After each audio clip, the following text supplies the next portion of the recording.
अस्सलाम वालेकुम नाज़रीन। आज गवर्नमेंट एसोसिएट कॉलेज मियानी में प्राइवेट वैलिनेटर तैयार किए गए हैं। इन प्राइवेट वैलिनेटर को तैयार करने का क्या मकसद है, ये क्यों तैयार किए जाते हैं, इनको कितने दिन ट्रेनिंग दी गई है, तो इस टाइम हमारे साथ भेरा तहसील के रेस्क्यू 1122 के इंचार्ज आसम असगर साहब मौजूद हैं। हम इनसे इस बारे में जानने की कोशिश करेंगे कि इस ट्रेनिंग को देने का क्या मकसद है, इन बच्चों को प्राइवेट क्यों तैयार किया जा रहा है। तो अस्सलाम वालेकुम सर, ये आपने मेरा सवाल तो ऑलरेडी सुन लिया है, लेकिन मैं फिर दोबारा आपको ये दोहरा देता हूँ कि इनको प्राइवेट क्यों तैयार किया जा रहा है।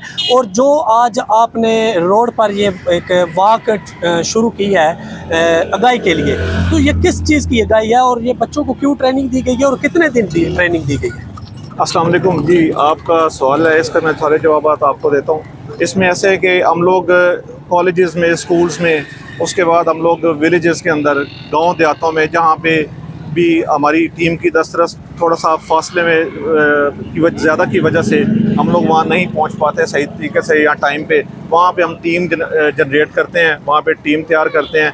वहाँ पे ये होता है कि हमारे आने से पहले जो लोग कुछ ऐसी गलतियाँ करते हैं जिससे पेशेंट की जान को ख़तरा होता है, वो कम से कम की जाएँ।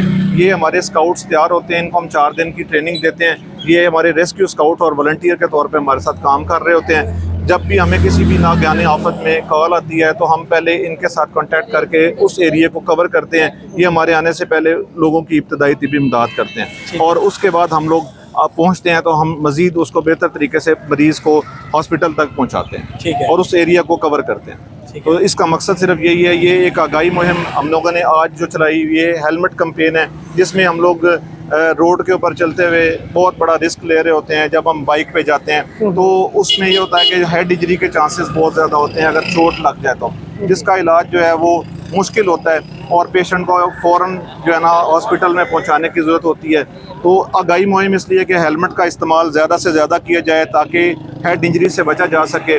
इसके लिए हम लोगों को चाहिए कि हम अपने प्यारों को हेलमेट तोहफे में दें और उनकी जान को जितना सिक्योर कर सकते हैं वो सिक्योर करें। ठीक है, बहुत शुक्रिया। बहुत शुक्रिया जो आपने हमें इसकी तफसीलात बताई। और नाजरीन, जैसे कि आपके इल्म में है कि ये जो ट्रेनिंग दी गई है, ये हकीकत है कि हम बहुत सी ऐसी रेस्क्यू के पहुंचने से पहले बहुत सी ऐसी गलतियां हम करते हैं जिसकी वजह से मरीज़ को बचाने के बजाय हम मज़ीद उसको मौत की जानिब धकेलते हैं। तो ये जो प्राइवेट वैलिनेटर तैयार किए जाते हैं, या जो ऐसे समझे कि ये नौजवान जिन्हें तैयार किया जा रहा है कि ये इनके एमरजेंसी गाड़ी आने से पहले इनको कवर किया जाए।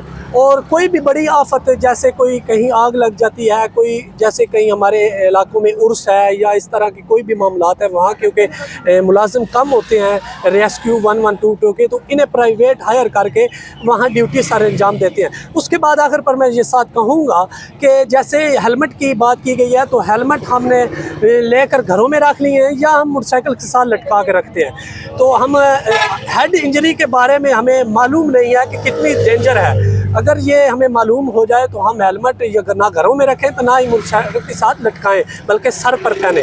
तो ये एहतियात करें। हमें अपनी ज़िंदगी का, हमें अपने घर वालों को खुद ख्याल करना पड़ेगा। तो इंशाल्लाह नेक्स्ट वीडियो के साथ आपके साथ हाज़िर होंगे। आपके लिए अल्लाह हाफ़िज़।